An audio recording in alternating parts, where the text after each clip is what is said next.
bless daw siya sa akin. At marami ring nagagalit sa akin. Bakit? Hindi to the terms na hindi nagalit na hindi ka papansinin or whatever na nagtanim siya sa puso niya. Nagagalit kasi magaling ako mag-rebuke. But once na-rebuke, pag nare-rebuke po tayo, magpasalamat po tayo kasi kay Lord. Kasi bakit? Kung wala pong magre-rebuke, hindi tayo titino. Pag sinabing rebuke po kasi, dinidisiplina tayo ng Panginoon. When we are serving the Lord, hindi po yung style natin ang masusunod, kundi ang style po ng Panginoon. Bago po ako nag-preach ng gospel ng Jesus Christ, maraming rebuke, maraming disiplina, maraming training ang ginawa ang Panginoon sa akin. And I'm learned. Nilagay ko sa puso ko at hindi ko nilagay kung saan nilagay ko sa puso ko. And I keep it on my heart and I said, Lord, thank you. Thank you sa pagdidisiplina. Yung time na, may mga time na mapapahiya ka sa harapan ng maraming tao, gusto mo umiyak. Pero dahil nagsiserve ka kay Lord, hindi ka tumitingin sa tao, tingin ka, nakapokus ka kay Lord, dun sa mga pagre-rebuke na dun ka natitrain. Kaya pag nire-rebuke ka tayo, depende po yan sa nagre-rebuke. Kung ang nagre-rebuke sa atin is hindi nakikita sa buhay, how they will follow. Paano silang susunod kung mismong sa buhay po natin hindi nakikita? Ito po yung pagsiserve sa Lord, hindi po basta tayo nagsiserve-servan lang. Take. Hindi po ba? Pag nagserve po tayo, wholeheartedly. Kasi meron po tayong dinidesire na goal sa ating mga buhay. Amen? Pag ginigyan ka ng isang task ng Panginoon, do it faithfully and wholeheartedly. And then the Lord will bless you. Amen po? Hindi man sa mga material na blessing, yung pasalamatan ka, simpleng pasasalamat. Napakalaking bagay po. Amen? Ganun po ang mag-serve sa Panginoon. Hindi po basta-basta, but I encourage everyone to serve the Lord. Walang kapantay ang pag-serve. Nothing compares in serving the Lord. Amen. Amen. So, let us read our text from 2 Corinthians chapter 5, verse 10.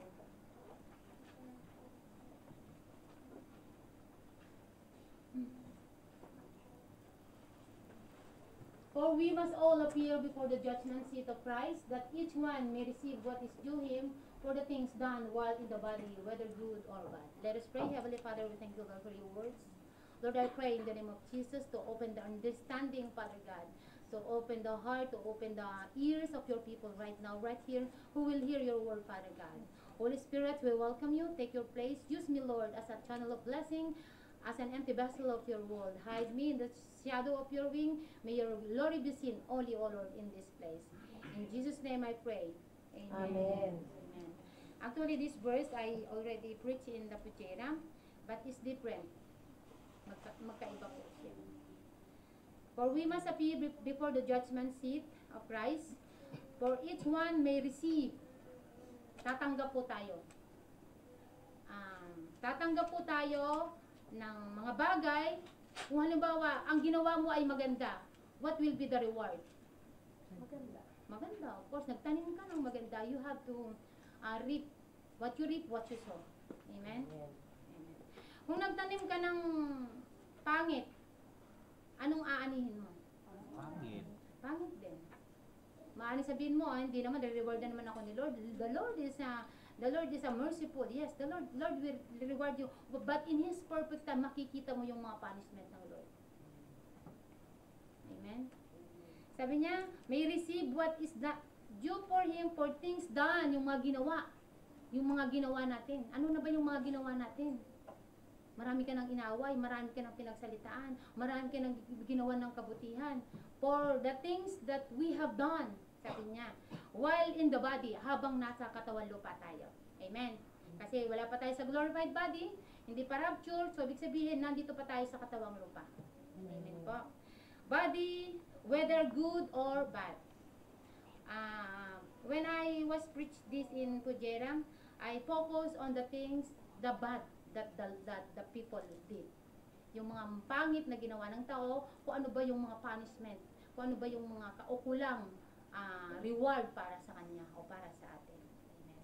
So now, I'm going to focus on the good things that we are doing while we were in this body. Amen? Amen. Gusto niyo ba yun? Amen. Amen. Good. Encouragement po. Pero this is not just an encouragement, but sometimes may mga review. Marireview po tayo at ihanda po natin ang ating mga puso, ang ating mga isip kasi sabi ko nga, in serving the Lord is not just, hindi basta-basta ang pagsiserve kay Lord. Hindi dahil gusto kong tumugtog, save na ako. Song leader ako, save na ako. Nag-evangelize ako, save na ako. Hindi po ba? Gumawa ako ng kabutihan, save na ako. Hindi po ba? Lahat po ng ginagawa natin ay ipagsusulit natin to sa Panginoon. Amen? Amen. Naka-ready na po pa kayo? Amen. Palakpakan po natin ang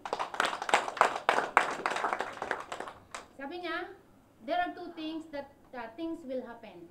Pag tayo ay kinuha ng Panginoon. We will stand, we will face Jesus Christ on the judgment day. Amen. Amen. Tatayo tayo, haharap tayo sa hukuman ng ating Panginoon pagdating ng panahon. Not now, maybe tomorrow, maybe the other day, kuhanin ni Lord ang ating mga buhay. Sino nang gustong mamatay? Sino nang gustong mamatay? Pakitaas ang kamay! Amen. Praise the Lord! Praise the Lord sa mga kamay na nagtaas. Why? Bakit po? Gusto na nating mamatay. Bakit? Kasi alam natin na hindi pa natin tatamuhin ang buhay na walang hanggan hanggat di pa tayo namamatay. So, sino nga na gustong mamatay? Amen! Hindi natin tatamuhin ang buhay na walang hanggan. So, lahat po tayo, amen. Amen? Sabi niya, two things will happen. Sabi niya, whether ang sabihin sa'yo ng Lord, when the Lord take our life, sabi niya sa'yo, welcome, my faithful servant. Amen. Gusto niyo ba yun? Sarap. At pagka naman, hindi tayo sa langit napunta, pero I'm sure lahat tayo sa langit because we are doing our best to serve the Lord. Kung hindi naman, pag hindi nakita ang ating pangalan sa aklat ng buhay, ano sasabihin ni Lord? I did not know you. Hindi kita kilala, evildoer. How many times I told you, how many times I sent a messenger to preach this gospel, and yet you didn't obey. Hindi po tayo sumusunod, di po ba? Merong times na leader na, nag-leader-leaderan, di ba? Doble. Leader-leaderan, fake. Ibig sabihin, hindi sa karapat dapat maging leader. Leader-leaderan magagaling lang pag mga nakatayo. Magagaling lang pag kami mga okasyon. Magagaling sila very active, but in times of pagdating na sa Panginoon, naliles na. Why? Dito po natin makikita. Makikita po natin. Bakit pag may mga okasyon, very active? I did this. Diba? Pero pagdating sa Panginoon, late sa gawain. Nakakalungkot po ba? Evaluate po natin ang ating mga sarili. Kasi nakakalungkot. Nakakahiya sa Panginoon.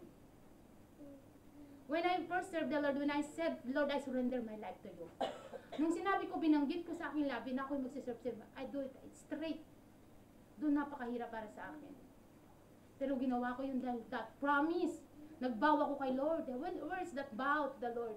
May mga vows tayo sa Lord natin, di ba? Meron po. Amen. May mga vow tayo, you have to fulfill that vows. Kahit nahihirapan tayo, kahit na naglipat pa tayo ng bahay, kahit nagluto pa tayo, kahit na ano pang ginawa natin, you have to do our vow to the Lord.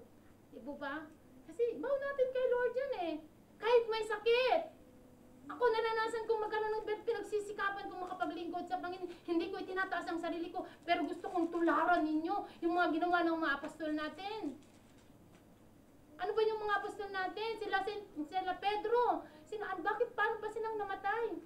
Na-crucified sila dahil sa pagsisikap nila na may preach ang gospel, na pagsisikap nila makasunod sa ating Panginoon. And how about us? We are free. Wala pa namang nagpe-persecute sa atin dito, di ba mga kapitbahay pa lang natin? Atin ang time natin. Bakit hindi natin magampanan? Wala pa tayo sa Saudi na may namumugot ang ulo. Nagpuputol ng kamay pagka nabasa nila ang Biblia, nakakita nila na may nagbabasa ng Biblia. Wala pa tayo doon sa stage na yun. Bakit hindi natin magawa mga kapatid? Nakakalungkot. And then lagi natin gusto natin ng blessing. Di po ba? Lagi tayo nagte-testify. Lord, salamat sa kabutihan mo. And yet, hindi ka pa rin sumusunod sa Panginoon. Ang dami ng blessing na natanggap from the Lord. But yet, hindi ka pa rin sumusunod sa Panginoon. Bible study, hindi pa rin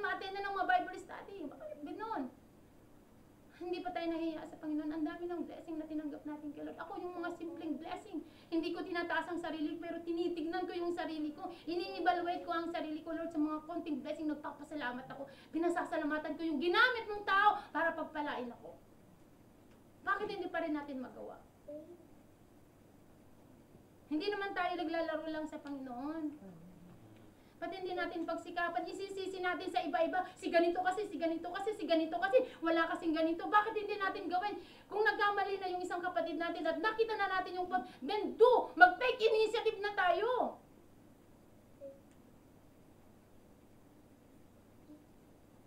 Hindi ko sinasabi po to dahil kung magaling ako. Hindi ko sinasabi kasi nakikita ko, nararamdaman ko. Nag-aapir ang Lord.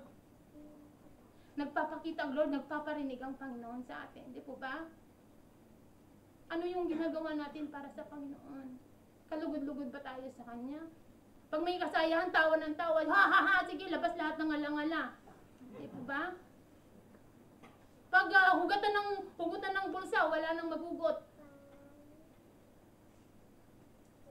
Paano natin masasabing servant tayo ng Panginoon? Dasan nung desire natin na lalo nating mapag-init ang ating paglilingkod sa Panginoon. Ito yung mga servant, nagsisikap, nagsasakripisyo. Di po ba, kahit wala, magiging meron dahil sa Panginoon. Kanina po, naglalakad ako dito. Actually, the preaching that I prepared is, siguro 2 weeks ko na siyang pinag-aaralan, basa-basa, lagi, every morning, every evening, or morning, evening. Then, nung malapit na ang Friday, nagbasa-basa ako ng note ko. May nagawa pala akong preaching na ito. Na-excite ako. Kumbaga nandun yung excitement ko sa puso ko. Lord, ito ba yun? Nung naglalakad ako, andun yung excitement sa puso ko. But last night, talagang nalulungkot ako sa nangyayari. Leader? Nasaan ang leader? Diba ba? But siguro sabi ko, Lord, bigyan mo ako ng confirmation. Bigyan mo ako ng confirmation while I'm walking to here. Sabi ko, bigyan mo ako ng confirmation, Lord, kung ito na ba yung ipipreach ko. Then, through the testimony, sabi ko, kung naririnig ng mga nasa likod, sabi ko, confirm, Lord. Tapos, another testimony, sabi ko, confirm, Lord. Another testimony, 3 testimony na sabi ko, Lord, confirm. Thank you, Lord. So, this is it. When we are serving the Lord, we are going to receive our reward. Amen. Sabi po niya sa Matthew 25, verse 23. Matthew 25. Ano bang ilaw dito?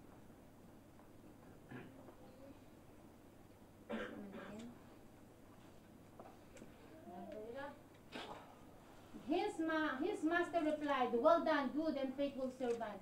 You have been faithful with a few things. I will put you in charge of many things. Come and share your master happiness. Ito po yung mangyayari sa mga tapat sa Panginoon. Pinagkalooban ka ng ministry ng Panginoon. Ano ba yung ministry mo? Magbitbit ng mga kagamitan. Magbitbit ng tambol-tambol, magluto, di po ba? Then the Lord will reward you for that. Amen. At sasabihin sa iyo ng Panginoon, well done, good and faithful servant. You have been faithful with few things. Then dadagdagan pa ng Panginoon. Amen. Amen po. Amen. Tinawag po tayo at hindi po basta-basta ang pagkatawag sa atin. Hindi po ba? Alam po natin mismo sa sarili natin kung tinawag tayo o tawag-tawagan lang. Meron akong isang kwento while I was in Korea, sabi niya. Narinig ko lang to sa isang servant ng Panginoon. Yung isa kasi gusto niyang mag-aral sa School of Theology. Kasi pagka nasa Korea po kasi, pag mag-aaral ka na sa School of Theology, you are free, everything. May allowance ka pa. So, ibig sabihin, kahit hindi sa magtrabaho, mag-aaral siya, meron pa siyang pera. So, meron pong isang kapatid na gusto niya. Ito yung nagrema sa heart ko na talagang very clear talaga sa mind ko, sabi niya. Baka naman, kulingling lang yan. Ibig sabihin, hindi naman talagang tinawag, pero dahil gusto niyang maitaas, tinawag siya. Many are called, but few are chosen. And we are called by God. Tinawag tayo ng Panginoon. Bakit ka tinawag ng Panginoon?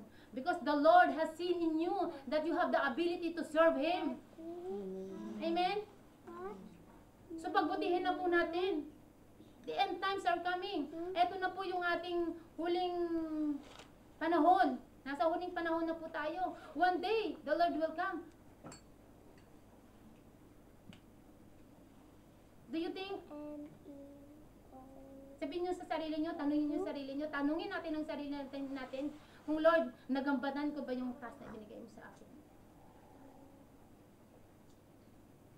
Nagampanan ba natin yung mga sinasabi ng Panginoon sa atin, yung mga salita niya? Hindi sinabi ni Lord, o sige, hindi siya mismo tumayo sa harapan mo.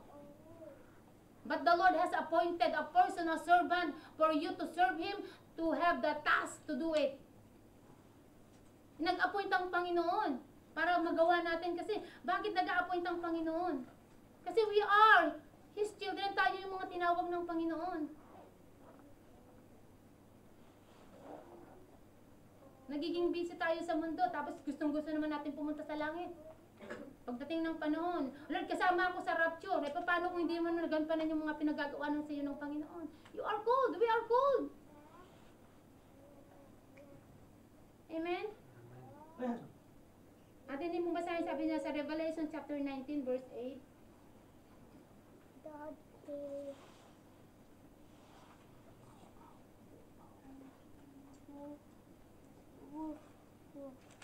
Revelation, okay. Fine linen, bright and clean, was given her to wear. Fine linen stand for the righteousness acts of the saints.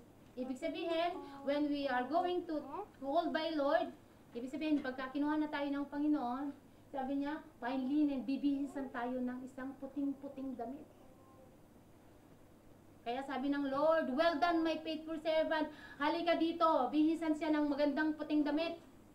Ito po yung isusuot sa mga tapat na naglilingkod sa Panginoon. Hindi yung mga suot ninyong puti, ha? Tapat, sabi niya, stands for the righteous act of the saints. Nasa katuwiran. Nasa tamang paglilingkod. Hindi lingkod-lingkuran po. Hindi tayo naglilingkod-lingkuran sa mga kung ano-ano, kung sino-sino. Naglilingkod po tayo sa Diyos ng mga Diyos, Hari ng mga Hari. Amen. Diyos na tumawag, Diyos na namatay sa krus para sa ating kaligtasan. Amen.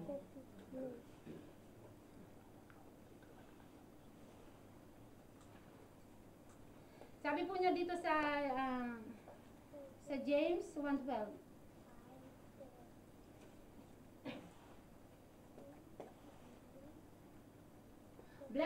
Blessed is the man who persevere under trial, because when he has stood the test, he will receive the crown of life that God has promised to those who love Him. Sabi niya, blessed is the man who persevere under trial. We are under trial. May trial ba tayo? Amen. May mga trial po ba tayo? Ang mga sakit, isa po yan sa mga pagsubok. Di ba? Yung malolos natin, yung mga property natin, it's a kind of trial. When meron tayong mga, nagkakaroon tayo ng mga relasyon na parang nagtampo-tampuhan, it's a kind of trial. Sabi niya. Sa paglilingkod din po sa Panginoon, maraming trial. Amen? Amen? Blessed is the man who persevere under trial, because when he has stood the test, he will receive the crown of life. Amen. We will receive the crown of life. Do you like that crown? Amen. Pag sinawan niyang crown of life, ito yung corona ng buhay. Kailangan, but you have to persevere the trial. Meron pong mga naglilingkod. Ako, malimit ako dyan, pero I fight, nilalabanan ko. Because I know is a mighty God. Dumaraan po tayo sa mga pagsubok ng buhay. But if you know the promises of the Lord, sabi niya, if you are under trial and you persevere on it, you will receive the crown of life. Yung palakpakan ka sa isang plaza, di ba? Lagyan ka ng isang medalya, best mother, best father, best sister, best like this, best in the town, best in the barrio, best, all the best. Bigyan ka ng isang maliit na maliit na bilog lang. Ano pa yun siya? Bronze, di ba? Are you not proud? Hindi ba tayo proud? Yung tao ang nakatingin sa'yo. Palakpakan! Oh, congratulations! Di po ba? Because they receive just only a small. Na pag nilagay mo yan sa tubig, ay sa apoy, matutunaw. Pero yung sinasabi ng ating Panginoon, the crown of life, Amen. everlasting. Amen. Ito po yung marireceive natin when we persevere under trial. Wala kang pera? Pagsubok ba yan? Kung naniniwala ka na ang Panginoon is a great provider, you will be calm. Makakalma ka. Pero kung hindi po natin ang alam ang mga promises ng Lord, kung hindi po tayo nag-aaral lang ng mga Biblia, kung hindi po tayo umaattend sa mga Bible study, which is very important to us, dahil lumalago ang ating pananampalataya, hindi po natin malalaman ang mga promises ni God.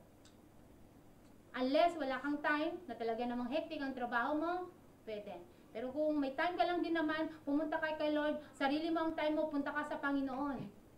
Maswerte nga tayo eh. Bakit yung iba? Alam mo sister, gusto ko talagang magsimba, kaya lang yung trabaho ko. See? Gusto nila. Pag nag-i-evangelize, sister, alam mo, gusto ko talagang mag-attend ng mga Bible study. Tingnan mo naman yung time ko. See? Anong sinasagot ko sa kanila? Pray. Pray. Because you have that desire in your heart. And the Lord will grant that desire. Amen. But in His perfect time, magpakita ng gila sa amo mo. Then one day, lapitan mo siya. Diba? Hindi. Kasi puspos ka na ng kapangyarihan ng Panginoon. Ang nakikita na sa iyo ay ang kalwalatian ng Panginoon. Amen. Hindi sa pwedeng maghindi kasi the Lord is with you. So napakapalad po natin. Sabihin mo nga sa sarili mo, I am blessed. I am blessed. Amen. Hallelujah. Pinagpala tayo ng Panginoon. And let us read also in Revelation chapter 2 verse 10. Revelation chapter 2 verse 10. Do not be afraid. Do not be afraid of what you are about to suffer. I tell you, the devil will put some of you in prison to test you, and you will suffer persecution for 10 days. Be faithful even to the point of death, and I will give you the crown of life. See? Ang mga naglilingkod po sa Panginoon, nakakaranas po yan ng mga persecution. Nakakaranas po yan ng suffering. So, kung iniisip po natin na masayang maglingkod sa Panginoon, masaya po talaga. Pero nandun ang suffering. Before we receive the salvation from the Lord, is He suffered? He suffered on the cross of Calvary bago po natin tinanggap ang kaligtasan. We as a Christian, bago po natin makamtan yung buhay na walang hanggan, kailangan po tayong dumadaan po tayo sa suffering, dumadaan tayo sa persecution. And when we overcome everything, and then the Lord will take this life, He will give the promise. It is a crown of life. Sino gusto na punta langit? Sabi, taas ang kamay. E tanong, ginagawa mo ba yung para sa Panginoon? Very proud, taas ng kamay. Talaga naman. Dalawang kamay, tanaas pa dalawang kamay. Pagdating ng gawain, late. Ay, nakakahiya sa Panginoon. Simpleng bagay na ginagawa natin sa Panginoon, meron tayong reward yan. It is written in His book. Nakasulat po yan sa Biblia. Ay, nakasulat yan sa book niya. Hindi po sa Bible kasi hindi mo makikita yung pangalan mo doon. Nakasulat po yan sa book, sa heaven. Na kung dumating ang Panginoon, the Lord will judge us. Sasabi niya, anak, binigyan kita ng pagkakataon na maglingkod sa akin. Hindi mo ginawa. Saan ang punta mo? Hindi ko makita ang pangalan mo dito, toin ka doon. Natatakot ba kayo? Are you afraid, my dear brethren? It is a reminder and a warning. Nagre-remind po, while we still have the hope. Amen. We still have the courage to do what the Lord has given us. Amen? Amen. Amen. So, let us take a look po in Revelation chapter 6. Oh, no, sa 1 Peter na lang po. 1 Peter chapter 5, verses 2 to 4.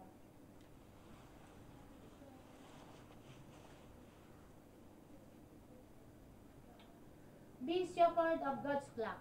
Sinong gusto magpastor? Wala nang may gusto. Amen.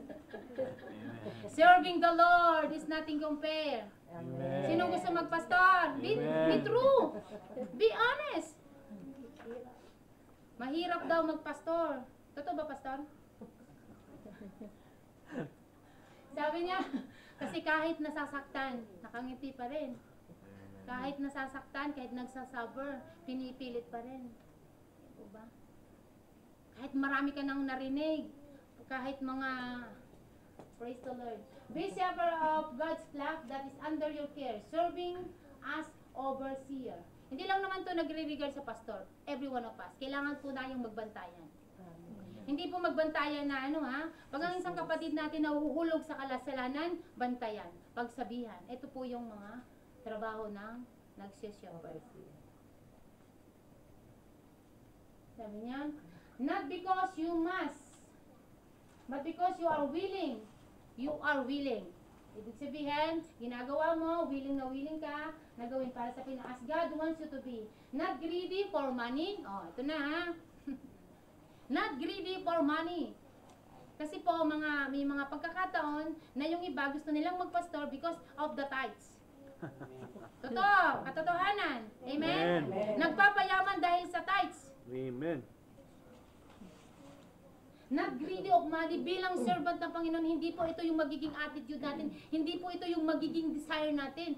Sabi niya, be shepherd of God's flock. Aalagaan natin ang mga kaluluwa. Kung hindi natin naalagaan, sino mag-aalaga? Kaya nga sabi ko pagka minsan, sa mga Bible study, dahil hindi naman lahat mababantayan, di po ba? Oh, alagaan mo yan ha. Alagaan mo yan. Dapat marunong tayong mag-alaga o katulad ng mga ni sister. Ano ba si sister? Ayan. Marami siyang dinadalang kaluluwa. Bantayan ang mga kaluluwa na yan. Laging dalhin sa Panginoon. Nagsishepherd na tayo ng mga kaluluwa. Nagdadala na tayo ng mga kaluluwa sa Panginoon. So bantayan po natin. Huwag po tayo ang maging dahilan ng kapagkatisod nila. Amen. Amen. Tayo po yung mag-aalaga, tayo yung magdadala sa Panginoon, tayo yung mag-i-encourage, hindi po tayo yung magchichismis sa ganito, magchichismis sa ganito. No. Hindi ka lugod-lugod sa Panginoon. Ang dami mo nga dinala sa Panginoon. Nasaan na? Natisod na. Dahil sa salita. Not greedy for money, but eager to serve. Not lording. Ito po, ang pagiging shepherd po, hindi po siya lording. Hindi po inuutos ka ng utos dito. Pwede ka namang magutos kung nakikita mo na hindi mo na kinakaya. Diba? Not lording. It over those interested to you, but being example to the flock. So, kailangan po maging example tayo. Sabihin ko sa kanya, ano ba sinabi mo sa isang kapatid? Go and preach the gospel of good news. Ikaw nga, hindi ka naman naging humahayop. Nag-utos lang ng nag-utos. Do this, do this, do this. Pagka nagkamali, binabalik ang sisi. Eh, ba't siya? Eh, ba't ikaw? Anong ginagawa mo? Hindi po lang tayo basta nagpipreach ng gospel ni Jesus Christ. Sinasamahan po yan ng gawa. Para makita lalo ng mga tao, ng mga nakapaligid sa atin. Na tunay nga tayong mga lingkod ng Panginoon. But being example to the flock, and when the chief shepherd appears, you will receive the crown of glory. Amen. Ito yung tatanggapin natin, crown of glory, the promise of the Lord, that will never fade away, hindi kumukupas. Amen? Amen? Gusto niyo ba itong crown of glory? Amen. I'm so blessed with one of my nakakausap ko, I don't want to mention yung pangalan niya. Sabi niya, gustong gusto ko, pero sa puso ko, ayoko. Gustong gusto ko siyang iwanan, pero sa puso ko ayoko dahil kaluluwa siya. I'm so blessed. Because He's taking care of the flocks. Kung tutusin, in danger na ba siya? Pero dahil sa kaluluwa na nandoon, hindi niya pababayaan yung mga kaluluwa niya. Hindi niya iiwanan. This is how we take care of the flocks. Yung love natin sa kanila. Kung ayaw nating mapunta sila sa ibang bahako, ayaw natin silang mapariwara, kung ano-anong kakainin nila sa labas. Di po ba? Kung ano-ano yung mga makikita nila sa labas. Ang gusto ng shepherd, ang kanyang mga inaalagaan ay nagkakaisa lagi. Ang gusto ng shepherd ay laging nasa mabuting kamay ang kanyang mga inaalagaan. Hindi napapariwara. So ang isang shepherd po, lagi po yung nag-i-encourage. Hindi po yan nagda-down. Although, kailangan po mag-down. Di ba, ng isang shepherd, kailangan niyang mag-rebuke. I mean, down is rebuke. Kailangan po niyang mag-rebuke in order for them to discipline. Para madisiplina. Ang isang bata po ba? Pag ang isang bata pa siya ha, wala pa siyang alam. Ang isang bata, pinabayaan mo siya sa mga masasamang salita niya. Di ba, kinalalakyan niya yan? Di ba? Pero kung good shepherd po tayo, kung talagang nag-aalaga tayo ng kaluluwa, immediate. Kung may narinig ka sa bata na yon, immediate, you have to rebuke. You have to say, anak, hindi ganito yan. Though sometimes nasasaktan, di po ba? Pero magpasalamat tayo pag nasasaktan tayo dahil sa pagdidisiplina sa atin ng Panginoon. Yun ang mahirap sa atin na pag dinisiplina tayo, nasasaktan tayo, nagre-rebelde tayo. But kung nililimihin po natin, hindi na pala ako kakaiba. Ibig sabihin, hindi na ako, I will say, hindi na ako ka-level ng iba. Ibig sabihin, naglilingkod na ako sa Panginoon. So, meaning to say, I'm special. You are special. We are special. So, meaning to say, nandun yung understanding natin na sa paglilingkod sa Panginoon, kasama po ang nasasaktan. At pag nasaktan ka, huwag kang magre-rebelde. Just keep on going. Go and go ka lang sa Panginoon.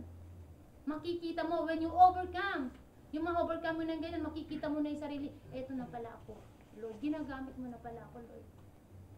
Amen? Amen? So sabi po niya dito sa 1 Thessalonians chapter 2 verse 19. 1 Thessalonians chapter 2 verse 19. For what is our hope or joy or the crown in which we will glory the presence of our Lord Jesus Christ when He comes? It is not you. 2:19, pakidagdagan mo pa nga. Hanggang 20. Oh, okay, dyan na lang siya. Indeed, you are our glory and joy. Amen. Sige, pabuhin mo po yan. Pakibuo po yung 19 and 20.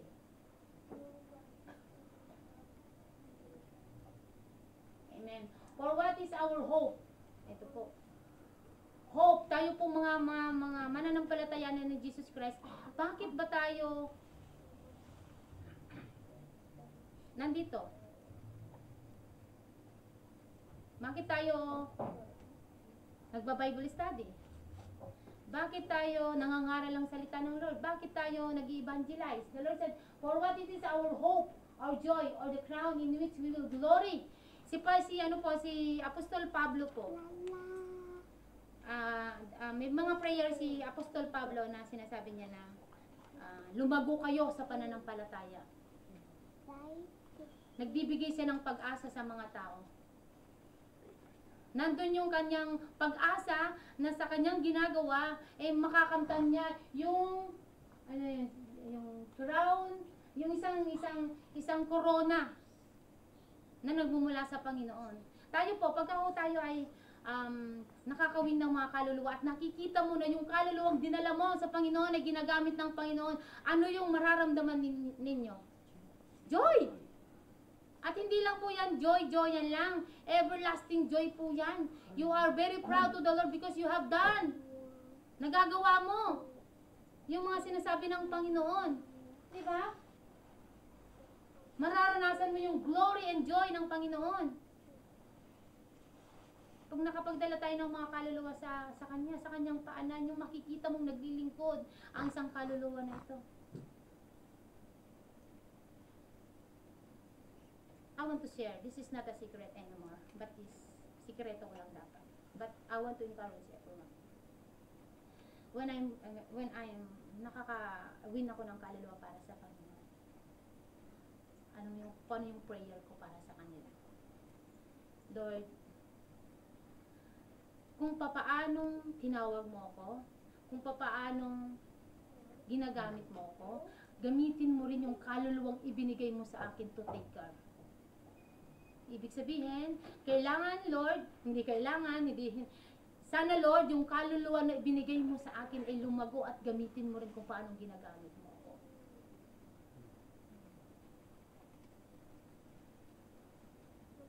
Maging maayos din ang kaisipan, maging maayos din ang puso, nagsiserve din ng may katapatan sa iyo, Panginoon.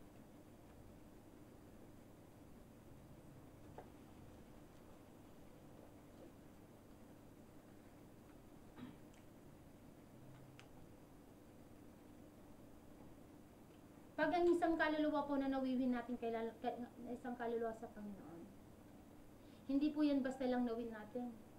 Kailangan po natin alagaan sa prayer. Kailangan po natin alagaan yan sa salita ng Lord.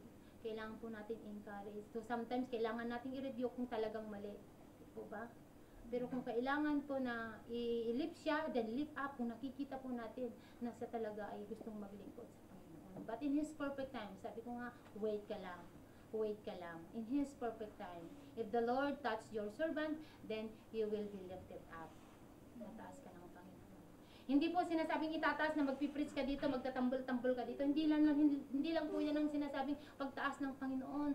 Pati po sa mga ano natin, sa mga status natin sa buhay, itinataas po tayo ng Panginoon.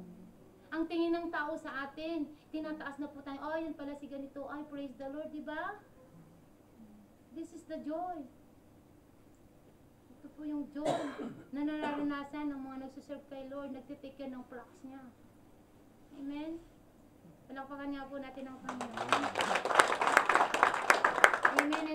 And in 2 Timothy chapter 4 verse 8.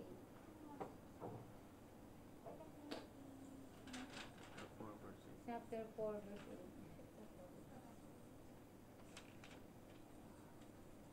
8. Sorry po. 1 Thessalonians na Philippians 4:1. Sorry.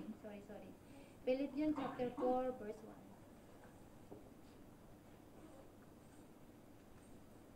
Therefore, my brothers, you whom I love and long for, my joy and crown, that is how you should stand firm in the Lord, dear friends. My friend! Amen. Amen. Di ba? Kahit pala sa ano, meron ng my friend eh. Di ba? Sabi ni Paul, my friend. Dear friend, sabi niya, therefore, you, my brothers, you whom I love and long for. Di ba? Mahal. Ang nagtitake care ng mga flocks, minamahal niya talaga ang kanyang mga sheep. I love and long for my joy and crown. Ito na yung corona mo. Yung isang kaluluwa na nadala mo sa Panginoon, na naglilingkod na, ito na yung corona mo. Dito pa lang pala sa lupa, nararanasan na natin yung corona. Crown of joy. Amen? Totoo po ba? Pero pag ang isang inaalagaan mo sa Panginoon, ang isang inaalagaan mong kaluluwa ay lumayo, anong nangyayari sa atin? Di ba nalulungkot tayo? We are praying very hard, ganyan-ganyan. Tinuruan mo kung ano-ano pa. That is how you should stand firm in the Lord. Kasi lumago siya sa Panginoon, kaya na niya ang sarili niya, he can stand, she can stand by her own, by his own, then that is your joy. Ngayon, mga inaalagaan pa natin kaluluwa, hindi pa nila kayang mag-stand. We have to. Sabi ko nga kay Sister Juanita. Mga disciple na sila. Sorry, Sister Juanita, but it is true. Mga disciple na sila. Tayo nga nun, ganyan. Iba tayo, iba sila. Iba tayo, iba sila. Tayo nga, isang salita lang. Iba tayo, iba sila. Kailangan pa ba silang dikdikin? Kung kailangan dikdikin. Iba tayo, iba sila. Iba yung naging ano natin, iba yung naging way natin at iba yung way nila ngayon. Kasi sabi ko nga, kasi na baby eh.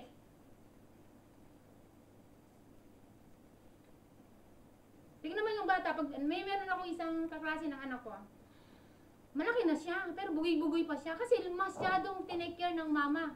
Masyadong ibinigay lahat ng mga niyang needs. Kaya ang tawag sa kanya, bugoy-bugoy. Hanggang sa lumaki, bugoy-bugoy siya. Parang baby kasi masyadong ibinigay, kumbaga ba, hindi na nila hinayaan na mag-stand. Nakadepende na lang lagi, parang baby pa rin siya. Pati isip, pati kilos, puro baby.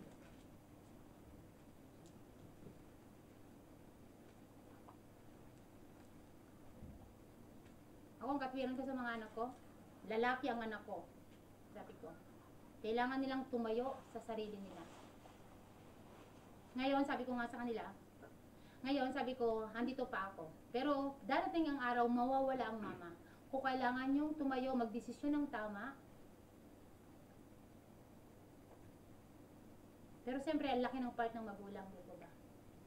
Yung prayer.